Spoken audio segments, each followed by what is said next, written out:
Captain Trell of the Cartographer Guild stared at the holographic display with a mixture of confusion and concern. For centuries, the Guild had mapped every corner of the known galaxy, cataloging stars, planets, and the countless species that inhabited them. But there was one section, marked by a simple red border, that remained blank on every official map: human space. "You still obsessing over the border?" Lieutenant Vix asked, her 4 eyes blinking in sequence.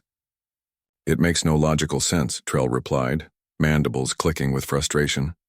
"We have mapped systems with black holes, neutron stars, and even the dreaded void storms, yet everyone accepts that the human territories are simply labeled beyond." "Without question," Vix shrugged her exoskeleton. "There's a reason no one wonders why." The Cartographer Guild vessel Stellar Ledger had been tasked with charting the systems along the edge of human territory. Their mission was straightforward: document everything up to the border but never cross it. The prohibition was written into the Galactic Concordat, the binding agreement between all major species, and no one ever questioned it. No one except Trell.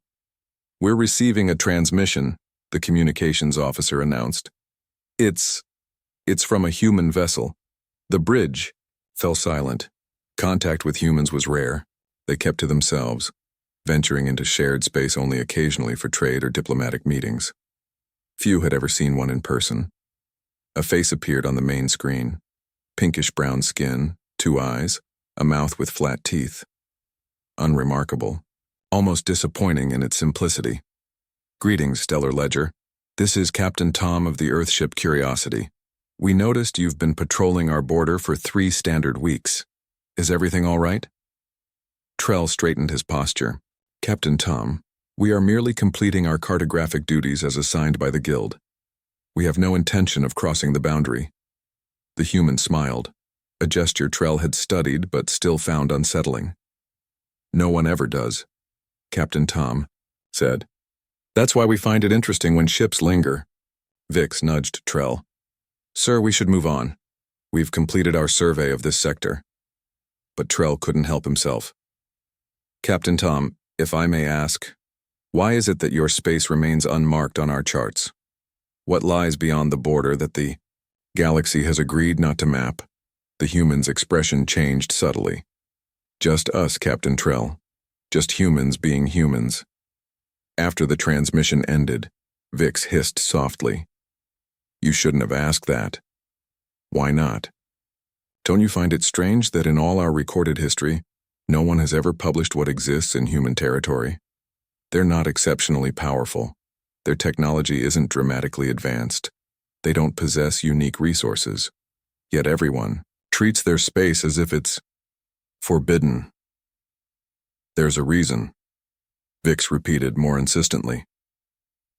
3 days later, the Stellar Ledger received an unexpected invitation.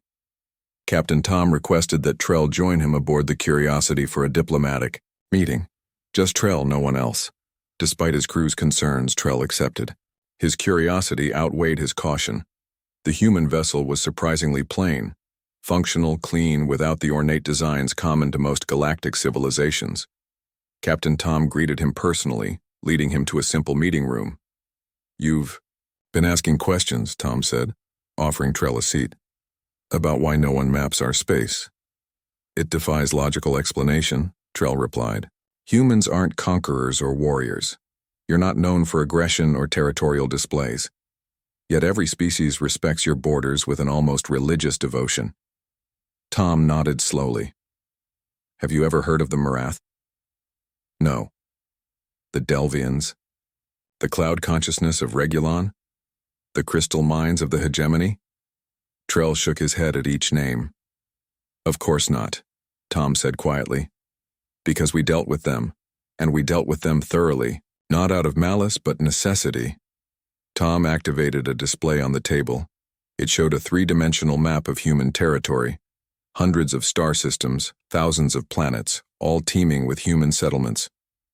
Early in our expansion, we encountered other species who saw us as easy targets. They were wrong. "We don't like fighting, Captain Trell. We're not particularly gifted at it compared to many species, but we are exceptional at ending conflicts permanently." Tom zoomed in on an empty region of space. This was once the homeworld of the Marath Empire. They attacked 3 of our colonies. We responded by making sure no one would ever hear of the Marath again. Trell's antennae quivered.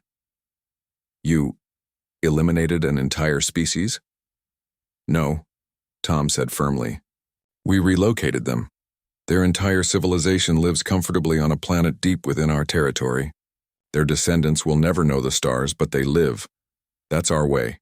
We contain threats rather than destroy them. But why keep your territories unmapped? Tom smiled again. Because what happens in human space stays in human space. The galaxy doesn't need to know about our methods or our guests. They just need to understand one simple principle. Leave humans alone, and humans will leave you alone. As Trell prepared to return to his ship, Tom handed him a small data crystal. This contains limited navigational data for human space, enough to update your maps with basic information. Consider it a gesture of trust. Back aboard the stellar ledger, Trell examined the crystal's contents. It showed human territory was far larger than anyone had suspected, with thousands of thriving worlds and elaborate defenses that could be activated at a moment's notice. Will you submit this to the guild? Vix asked nervously. Trell considered it for a long moment before deleting the data. No. I understand now why the maps end at human space, he said, and why no one wonders why. The stellar ledger charted a course away from the border. As they departed, Trell gazed at the unmarked section of the star map one last time. Some mysteries, he decided, were better left unexplored. Some boundaries existed not to be crossed, but to be respected. Because humans would leave you alone as long as you left them alone,